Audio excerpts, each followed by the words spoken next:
안녕하세요. 옛것을 익혀 새로움을 아는 채널 온고지신입니다. 역사는 반복된다고 합니다. 하지만 더 정확히 말하면 역사는 우리에게 끊임없이 말을 걸어옵니다. 그 목소리에 귀 기울이는 사람만이 미래를 지혜롭게 열어갈 수 있죠. 오늘 우리는 지금으로부터 3000년도 더 전 고대 중국의 한 왕조를 만나보려 합니다. 사마천의 사기에 기록된 은나라의 이야기, 은본기. 이것은 단순히 사라진 왕조의 기록이 아닙니다. 흥망성쇠의 법칙을 담은 한편의 대서사시이자 오늘을 사는 우리를 비추는 날카로운 거울입니다. 은나라의 건국부터 멸망까지 그 찬란함과 비극 속에 녹아있는 불멸의 고사성어들을 따라가며 시대를 초월한 지혜를 함께 찾아보시죠. 사마천은 단순히 사건을 나열하는 연대기에서 벗어나 인물을 중심으로 역사를 서술하는 기전체라는 혁신적인 형식을 창안했습니다. 그 중에서도 본기는 오직 천자, 즉 최고 통치자들의 기록을 위한 사기의 척추와 같은 부분이죠. 사마천이 전설 속 왕조인 하나라에 이어 은나라를 본기에 포함시킨 것은 왕조를 중국 문명의 정통계보 안에 공식적으로 위치시키는 매우 중요한 행위였습니다. 하지만 사마천의 진짜 의도는 연대기 편찬에만 있지 않았습니다. 그는 은본기를 통해 후대의 모든 통치자들이 자신을 비춰볼 수 있는 거대한 거울을 제시하고자 했습니다. 왕조가 흥하고 망하는 것은 결코 우연이 아니며 그 모든 원인은 통치자의 덕에 달려있다는 것. 이것이 바로 은본기를 관통하는 핵심 사상입니다. 그리고 이 모든 교훈은 단 4글자의 고사성어로 집약됩니다. 바로 은감불원, 은나라의 거울은 멀리 있지 않다. 은나라에게는 먼저 멸망한 하나라가 거울이었고 훗날 은나라의 멸망은 그 다음 왕조에게 생생한 거울이 되었습니다. 이처럼 실패의 역사가 바로 우리를 비추는 가장 가까운 교훈이라는 뜻이죠. 모든 새로운 시작은 낡은 것의 끝에서 비롯됩니다. 은나라의 건국 역시 선대 왕조인 하나라의 타락에서 시작됩니다. 하나라의 마지막 왕 거랑은 사치와 향락에 빠져 백성을 돌보지 않았습니다. 바로 이때 거랑의 대척점에 선 인물이 등장합니다. 바로 은나라의 시조 탕왕입니다. 그는 높은 덕과 자비로 백성들의 존경을 한몸에 받았습니다. 하지만 탕왕의 가장 위대한 업적은 자신보다 더 현명한 인재를 알아보고 그에게 정권을 맡긴 것이었습니다. 그가 바로 불세출의 재상 이윤이었죠. 탕왕은 이윤의 보좌를 받아 폭군 거랑을 몰아내고 새로운 왕조를 엽니다. 사마천은 이 과정을 단순한 정복전쟁이 아니라 부패한 왕에게서 덕 있는 지도자에게로 하늘의 뜻, 즉 천명이 옮겨가는 정의로운 혁명으로 그려냅니다. 여기서 중국 역사상 가장 이상적인 통치의 공식, 군주-현신 모델이 탄생합니다. 유덕한 군주와 그를 보좌하는 현명한 신하의 완벽한 조합. 왕조의 운명은 앞으로 후대의 왕들이 이 탕왕-이윤 모델을 얼마나 잘 따르는가에 따라 결정될 것입니다. 그러나 위대한 창업군주의 시대가 끝나자 왕조에는 첫 번째 위기가 찾아옵니다. 탕왕의 손자 태갑이 왕위에 올랐지만 그는 할아버지의 법도를 무시하는 포악한 군주였습니다. 나라의 근간이 흔들리자 섭정을 맡고 있던 재상 이윤은 역사의 길이 남을 결단을 내립니다. 바로 정통성 있는 왕 태갑을 폐위시켜 선왕의 무덤 곁으로 추방한 것입니다. 이는 표면적으로는 반역이지만 이윤의 충성은 군주 개인이 아닌 왕조의 원칙과 국가의 안녕을 향한 것이었습니다. 그는 태갑이 스스로 잘못을 뉘우치고 위대한 선왕의 덕을 배우길 바랐습니다. 유배지에서 3년의 세월을 보낸 태갑은 마침내 자신의 과오를 뉘우치고 완전히 새로운 사람으로 거듭납니다. 우리가 잘 아는 고사성어, 개과천선이 바로 이 이야기에서 유래했죠.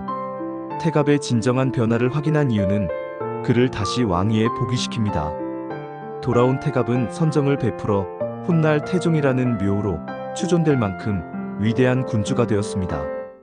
이 이야기는 우리에게 진정한 충성이란 무엇인지 깊은 질문을 던집니다. 맹목적인 복종이 아니라 때로는 국가의 원칙을 위해 군주에게도 노라고 말할 수 있는 것. 그것이 바로 이윤이 보여준 더 높은 차원의 충성이었습니다. 몇 세대가 흐른 뒤 은나라는 다시 쇠퇴의 길을 걷습니다. 이때 왕위에 오른 무정은 옛 영광을 되찾고 싶었지만 그를 보좌할 인재가 보이지 않았습니다. 그는 3년간 침묵하며 나라의 형세를 살피고 앞날을 도모했다고 하죠. 오랜 고심 끝에 무정은 기발한 정치적 쇼를 연출합니다. 신하들을 모아놓고 꿈에서 열이라는 이름의 성인을 보았으니 그를 찾아오라는 명령을 내린 것입니다. 그는 화공에게 꿈에서 본 인물의 초상화까지 그리게 했죠. 이것이 바로 탕몽용 부열, 꿈을 핑계 삼아 부열을 등용하다는 고사성어의 배경입니다. 수색대는 마침내 공사장에서 흙벽을 다지고 있던 노역자 부열을 찾아냅니다. 무정은 신분과 귀족들의 반대를 무릅쓰고 노역자 출신의 부열을 재상으로 임명합니다. 그리고 부열의 보좌 아래 은나라는 눈부신 부흥기를 맞이하니 이를 역사에서는 무정주몽이라 부릅니다. 이 이야기는 단순한 기적이 아닙니다. 신분에 얽매이지 않고 오직 능력으로 인재를 등용하는 능력주의가 어떻게 쇠락하던 국가를 다시 일으킬 수 있는지 보여주는 위대한 리더십의 사례입니다. 그렇다면 노예 출신 재상 부열이 가진 지혜의 정수는 무엇이었을까요? 그가 무정에게 올린 조언 속에 그 답이 있습니다. 비지진한 행지유관. 아는 것이 어려운 것이 아니라 실천하는 것이 오직 어렵습니다. 이 한마디는 통치의 본질을 꿰뚫습니다. 문제를 분석하고 계획을 세우고 지식을 쌓는 것은 비교적 쉽습니다. 하지만 진짜 어려운 것은 그 계획을 현실의 수많은 저항과 난관을 뚫고 끝까지 실행해내는 것입니다. 이 실천의 중요성을 강조한 부열의 말은 오늘날 우리에게도 여전히 유효한 날카로운 통찰을 던져줍니다. 그러나 영광의 시대는 영원하지 않았습니다. 은 왕조의 마지막 왕, 주왕이 등장하며 길고 긴 몰락의 서막이 오릅니다. 그는 비범한 재능을 가졌지만 그 모든 능력을 사악함과 잔인함에 쏟아부었습니다. 그리고 그의 타락을 가속화시킨 인물이 있었으니 바로 희대의 요부 달기입니다. 주왕은 달기에게 빠져 그녀를 기쁘게 하기 위해서라면 그 어떤 끔찍한 짓도 서슴지 않았습니다. 이들의 만남은 국가를 쾌락과 공포라는 두 개의 수단으로 통치하는 완벽한 포갑체제의 시작을 의미했습니다. 주왕의 타락을 상징하는 첫 번째 고사성어는 바로 주지육림입니다. 술로 만든 연못과 고기로 만든 숲, 사마천의 묘사는 상상을 초월합니다. 배를 띄울 만큼 거대한 연못을 파고 그 안에 술을 가득 채웠습니다. 연못과 숲의 나뭇가지마다 잘 익은 고기를 주렁주렁 매달아 놓았죠. 주왕과 달기 그리고 신하들은 발가벗은 채 그 사이를 뛰어다니며 밤낮으로 향연을 즐겼다고 합니다. 이는 단순한 사치가 아닙니다. 가혹한 세금에 시달리는 백성의 고통과 완전히 단절된 통치자의 모습이며 측근들을 쾌락의 공범으로 만들어 비판의 목소리를 잠재우는 교활한 내부 통제 수단이었습니다. 주왕의 잔인함을 상징하는 두 번째 고사성어는 바로 포락지형입니다. 달군 기둥으로 치지는 형벌. 자신을 비판하는 사람들의 고통을 보며 즐거워하는 달기를 위해 주왕은 이 끔찍한 형벌을 고안합니다. 숯불 구덩이 위에 기름을 바른 거대한 구리 기둥을 걸쳐놓고 죄수에게 그 위를 건너가게 한 것입니다. 죄수가 미끄러져 불 속으로 떨어져 비명을 지르며 타 죽는 모습을 보며 주왕과 달기는 박장대소했다고 합니다.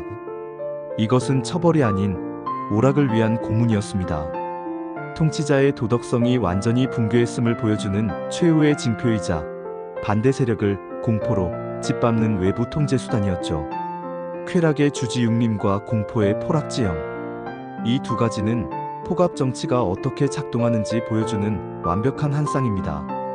이러한 극단의 폭정 앞에서 세 명의 충신이 있었습니다. 모두 주왕의 친족이었던 미자, 기자, 그리고 피간. 그들은 왕에게 마지막 간언을 올리고자 했지만 그들의 운명은 각기 달랐습니다.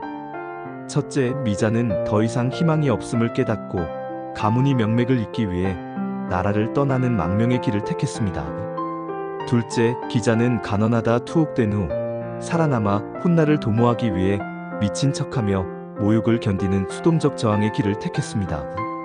마지막, 비가는 가장 비극적인 최후를 맞이합니다. 그는 성인의 심장에는 구멍이 7개가 있다고 들었다.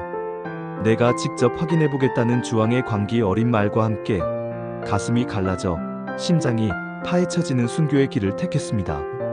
사마천은 이 세 사람의 다른 선택을 통해 저항할 수 없는 아가페서 도덕적 인간이 마주하는 복잡한 딜레마를 보여줍니다.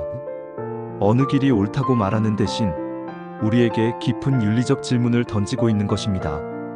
결국 주왕의 폭정은 주나라 무왕에 의해 막을 내립니다. 은 왕조는 멸망했지만 그 기억은 2개의 강력한 고사성어로 남아 후세에 전해집니다. 첫 번째는 맥수지탄입니다. 훗날 풀려난 기자가 폐허가 된 옛 수도를 찾았습니다. 화려했던 궁궐터에는 인간의 흥망성쇠에 무심한 듯 보리 이상만이 바람에 넘실거리고 있었죠. 그는 망국의 슬픔을 담아 구슬픈 노래를 불렀다고 합니다. 이는 쓰러져간 문명에 대한 시적인 비가이자 가슴으로 느끼는 역사의 교훈입니다. 두 번째는 바로 은감불원입니다. 은나라의 멸망 자체가 이제 새로운 통치자들을 위한 가장 가까운 거울이 된 것입니다. 이는 머리로 배우는 냉철한 정치적 교훈이죠. 이처럼 멸망의 기억은 정서적 비애와 이성적 교훈이라는 2가지 형태로 문화 속에 영원히 보존됩니다. 은봉기는 왕조의 순환, 덕과 천명, 능력주의의 중요성, 그리고 절대 권력의 부패라는 핵심 주제들을 통해 하나의 완결된 서사를 구축합니다. 사마천의 천재성은 오래전에 사라진 한 왕조의 연대기를 권력과 도덕, 그리고 인간 조건에 대한 시대를 초월하는 보편적인 지침서로 승화시킨 데 있습니다. 오늘 은나라의 거울을 통해 우리는 무엇을 비춰보아야 할까요? 한 개인의 삶에서부터 사회와 국가의 리더십에 이르기까지 은봉기의 교훈이 여러분의 삶에 귀한 지혜가 되기를 바랍니다. 시청해주셔서 감사합니다. 온고지신이었습니다.